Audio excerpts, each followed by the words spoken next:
Okay, ladies and gentlemen of the council, I have never done this before, so you're gonna have to bear with me. Uh, just enjoy.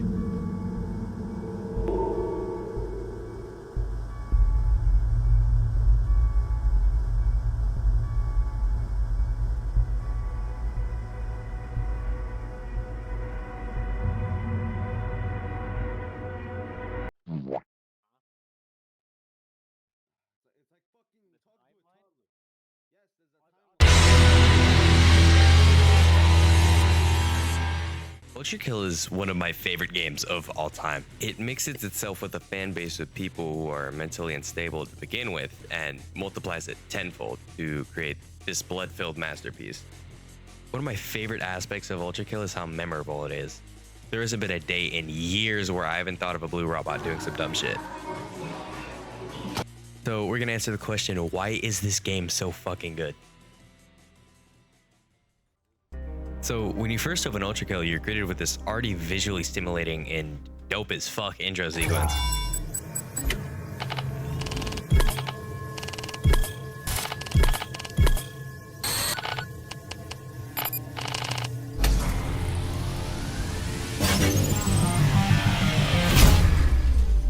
Now that wasn't even an idea of the visual nose candy of this game. I mean, just being in the main menu and hearing the music always prepared me for the ass beating I was about to receive.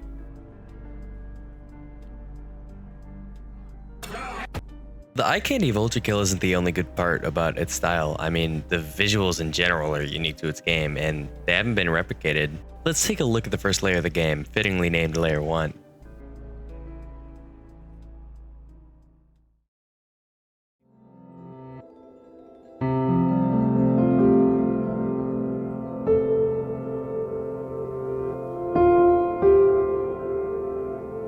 Now, this is a completely different take on the metal pipe hell on earth you were just at. This is serene and tranquil. You can't do nothing but wonder where you are and how this is the inside of hell. You're left with nothing but the question of where you were, as you were expecting worse conditions than the one you were just in.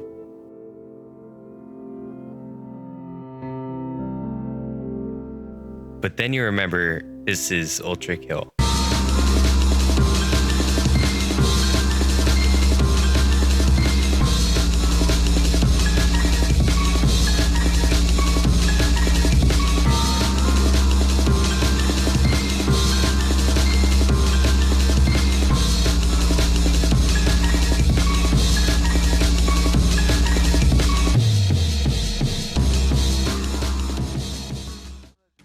Just layer 1 alone was what immediately had me hooked onto this game.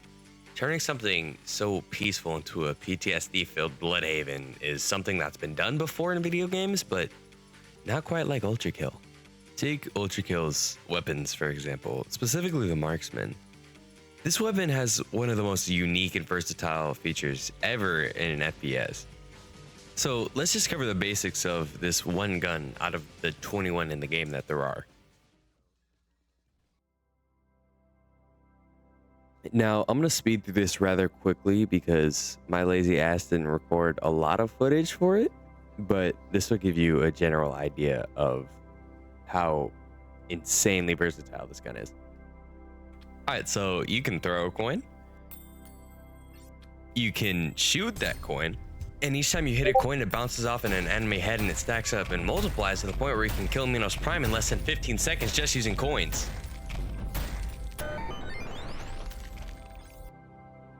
And that's just one of probably 35 techs you can do with the coin.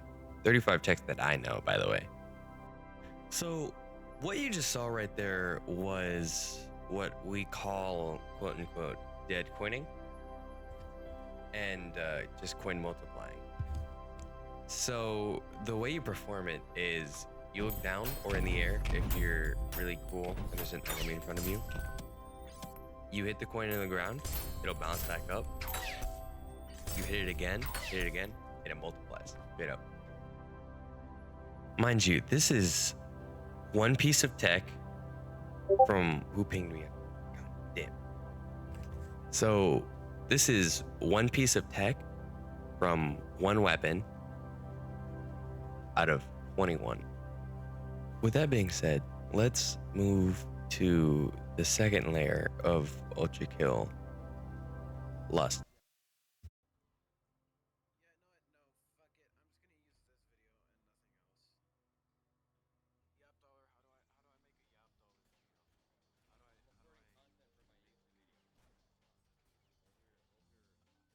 The intro to Lust is definitively a holy shit moment in gaming. You start out with this gray ass tower that has like no color, and you step onto a bounce pad, and then boom, you're hit with the holy light of bisexuality. Seriously, this makes me feel like I've entered the lion's den of like every Discord server ever. Lust in particular raised a bunch of questions for me. Who was the big man looking over the city? Why is there a giant city? Why does life eventually bring unbearable existential dread? Let's answer the first two questions. The big man is known as the corpse of King Minos. He was the overseer of the Lust Renaissance after he decided freaky time before marriage was a-okay. Obviously, God didn't like that, so he sent one of his strongest warriors, Gabriel, to come and kill Minos. I mean, what the fuck? How are you gonna let this guy slime you up?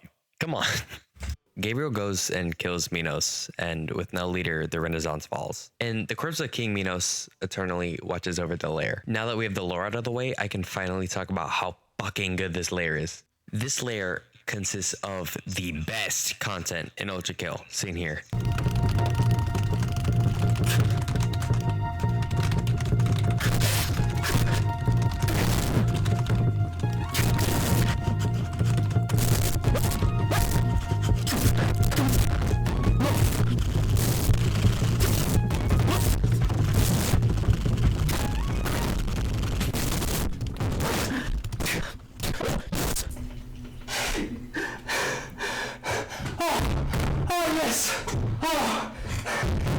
Alright, jokes aside here, you remember that big ass Minos guy? Well, he's back.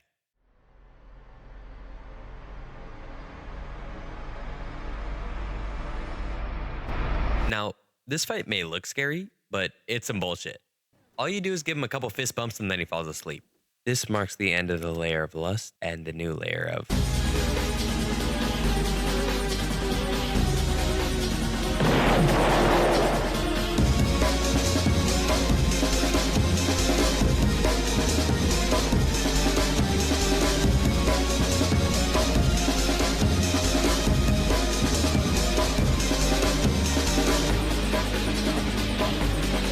Now, one thing I will say before I begin on this layer, gluttony does not take place in Minos, and if you think that, you're stupid and I hate you. That's because hell is non-linear and is apparently alive, but we'll touch more on that later. That reminds me, there's another thing I want to add. This layer probably smells like shit. I would rather spend 5 minutes in India than spend a fucking eternity here, dude. But disregarding that, this layer is nothing short of elite gameplay. Even though it's the shortest layer in the game, it's the one that made me want to jump off a bridge the most. God, that fucking minute. Jeez. Alright, so this video was put on pause for like a month.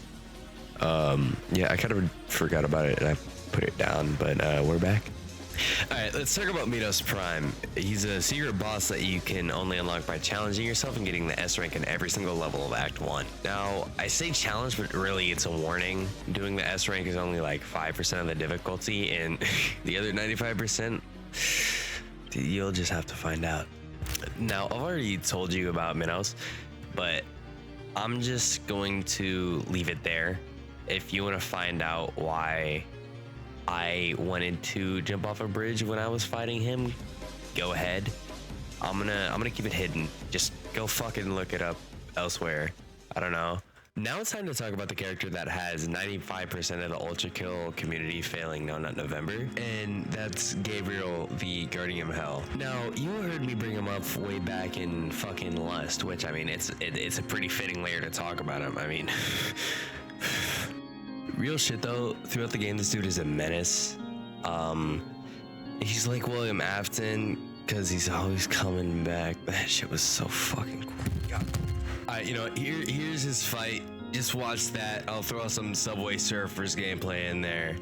It's 4 in the morning, and I'm ending this with this is part 1. It'll be a 3-part series.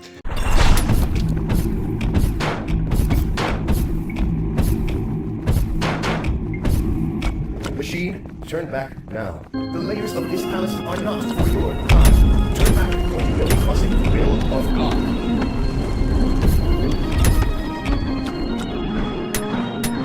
Your choice is made. As the righteous hand of the Father, I shall rend you apart, and you will become inanimate once more.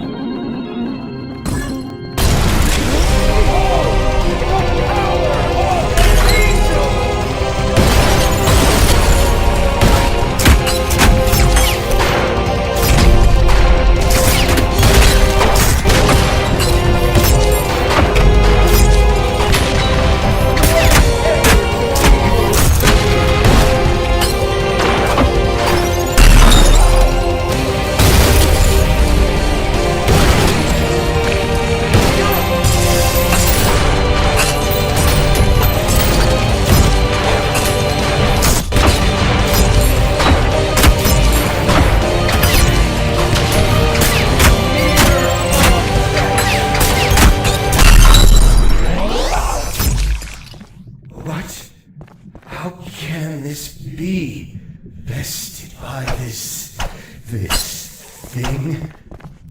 You insignificant fuck!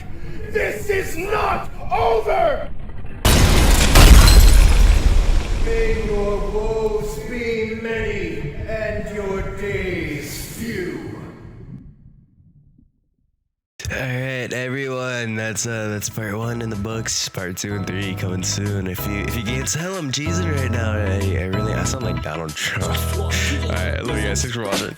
Holy steady watching me. Every day they clocking me. Red alert, I'm the dangerous. I keep that clock on me. And they ain't looking for no trouble. I'm just looking out for me. Cause I done did shit the niggas ain't talking about no rapping beef. Boy, I'm talking tragedy, massive, casual. Shit that I can't even remember. Bet they remember me. Shit that happened late in December. I bring that winter heat. Niggas down the whole October, the real Halloween. Back to back.